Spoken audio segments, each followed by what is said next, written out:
Yes, हे पहा, आजचा मोर्चा हा सर्व घटकांनी त्या ठिकाणी पुकारलेला होता.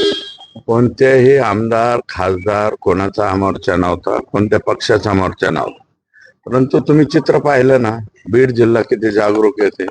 आज का कोणाला गाडी दिली का, कोणी घोडे दिले का, कोणी कोणाला डिझेल दिलंय का, असली काहीही सोय कोणीच काय केलेलं नाही. फक्त आम्ही म्हणलो बाबा आम्ही सामील होणार, कारण जनतेचा क्षोभ जो आहे तो प्रचंड आहे, असंतोष आहे लोकांच्या मनामध्ये, आणि ते राग काढण्यासाठी ते लोक इथं आलेले. आणि जर आम्ही तिथं हजर नसतो झालो तर उद्याच्याला ज्यांनी मतं दिली त्यांनी जर जोडाबिडा फेकून मारला तर काय करायचं. यापूर्वी शरद जोशी साहेबांना खरंच एका शेतकऱ्यांनी खेटरांनी मारलं होतं, तसं आम्हाला सुद्धा खेटर खावे लागले असते. म्हणून खेटर लोकांचे खायचे नको म्हणून आम्ही या ठिकाणी मोर्चामध्ये सामील झालो. आणि हा जनतेचा मोर्चा होता, लोकांचा मोर्चा होता. आणि बीड जिल्हा हा अतिशय जागरूक जिल्हा आहे. बीड जिल्हा हा सेन्सिटिव्ह जिल्हा आहे. आणि चुकीचं किंवा खोटं या जिल्ह्याला पटत नाही. ज्या निर्दयीपणे, निष्ठुरपणे, अमानवीपणे त्या लोकांनी संतोषची जी निर्घुण हत्या केलेली आहे, ती हत्या हा विषय लोकांना पटत नाहीये आणि ते अजून अटक होत नाहीत. म्हणून जास्त संख्येने लोक चिडून या ठिकाणी येत आहेत. पण नाना, आपण मुख्यमंत्र्यांचं भाषण ऐकलं, अनेक वेळा सिरियस असायचं होतं, पण मग काय होतं? 19 दिवस झाले, लोकांना तोच प्रश्न पडतो. इकडे मुख्यमंत्री म्हणतात की आम्ही त्याला सोडणार नाही. मुख्यमंत्र्यांचं स्टेटमेंट आहे, मी कोणालाही याच्यात सोडणार नाही. परंतु आता जे आहे त्याचं कारण आहेत काही. सुरुवातीला ही केस CID कडे गेली, डिक्लेअर झाली. नंतर मी डिमांड केली होती की ही केस CID कडे ठेवू नका, जिल्ह्याच्या पोलीस दलाकडे द्या, SP, ऍडिशनल SP अशी. परंतु CM साहेब म्हणले, अण्णा म्हणजे मला अण्णा म्हणतात, सुरेश ही केस आता बदला बदली केल्यावर लोकांच्या मध्ये विनाकारण मेसेज जाईल चुकीचा. त्याच्यापेक्षा तुझी नंतरची सभागृहातली मागणी काय, तर IG लेवलचा अधिकारी असावा. मग ते IG ला CID कडेच ठेवतोय, पण IG लेवलचा अधिकारी देतोय.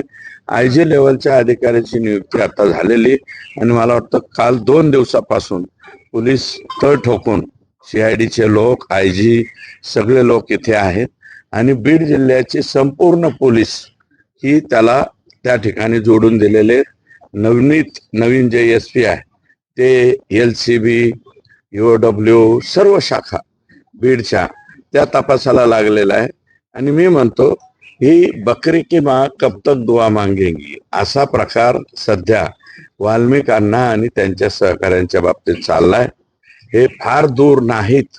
आणि कितीही गेले तर पोलिसांकडे पाताळात गेले तरी बी धुंडाळून काढण्याची ताकद पोलिसांची असते. फक्त याला विलंब होतोय म्हणून लोकांना वाटतंय की बाबा यांना विलंब नाही झाला पाहिजे. हा विलंब सुद्धा सहन व्हायना लोकांना. त्याच्यामुळे एवढ्या मोठ्या संख्येने तुम्ही बघा, जिल्हाधिकारी कार्यालयापासून छत्रपती शिवाजी राजांच्या पुतळ्यापर्यंत माणूसच बसायला जागा नाही, इतके माणसं आले. बर, आम्ही पुढारी लोकांनी एवढी माणसं आणायची म्हणल्यावर लय लांब सोय गेली असती. कोणाची सोय नाही, कोणाला कुणी गाडी दिलेली नाही, कोणाला कोणाचं डिझेल टाकलेलं नाही, काही नाही, तरी एवढ्या मोठ्या संख्येने लोक येतात. CM साहेबांनीच याचा विचार करावा, आम्हाला उपमुख्यमंत्र्यांकडून अपेक्षा नाही. काल पवार गटाचे जिल्हाध्यक्ष आहेत राजेश्वर चव्हाण, त्यांना CID ने बोलावलं होतं. त्यांची चौकशीमध्ये वाल्मिक कराडांच्या पत्नीची देखील चौकशी झाली. नाही, राजेश्वर चव्हाण हे त्या पक्षाचे जिल्हाध्यक्ष आहे, त्यांच्याकडे काय माहिती आहे का म्हणून त्यांना बोलवलं असेल.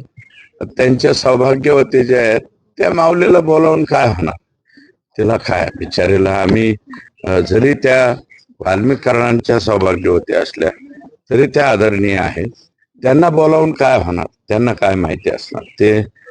मला वाटतं असे त्यांना बोलवू बी नाही, त्यांना काय माहितीही नसेल. त्यांना ज्यांना माहिती आहे त्यांनी मात्र 1 मिनिटात फोन केला तर 2 तासाच्या आत वाल्मिकांना हे पोलीस स्टेशन केसला हजर होतील. हे त्यांचं नाव काय आहे तेही तुम्हाला माहिती, आकाचे आका. अण्णा, या सगळ्या प्रक्रियेमध्ये दुसरा एक नवीन मुद्दा समोर आला, तो म्हणजे तो प्राजक्ता माळीचा. ते प्रेस घेणार आहेत तुमच्या विरोधात तक्रार हे करणार. बघा त्यांना काय, एक मिनिट ऐका, त्याला जोडून प्राजक्ता ताईंच्या बद्दल मी काहीही चुकीचं बोललेलो नाही. ताई म्हणतो मी त्यांना, काही चुकीचं बोललो नाही. आणि लोकशाही आहे. बाबासाहेब आंबेडकरांनी जे संविधान आणि जे राज्य आम्हाला दिलंय, राज्यघटना दिलंय, त्याच्यामध्ये अभिव्यक्ती स्वातंत्र्य आहे. तसं एखाद्याचं चूक झालं म्हणून त्याच्यावरती गुन्हा दाखल करणं बी आहे.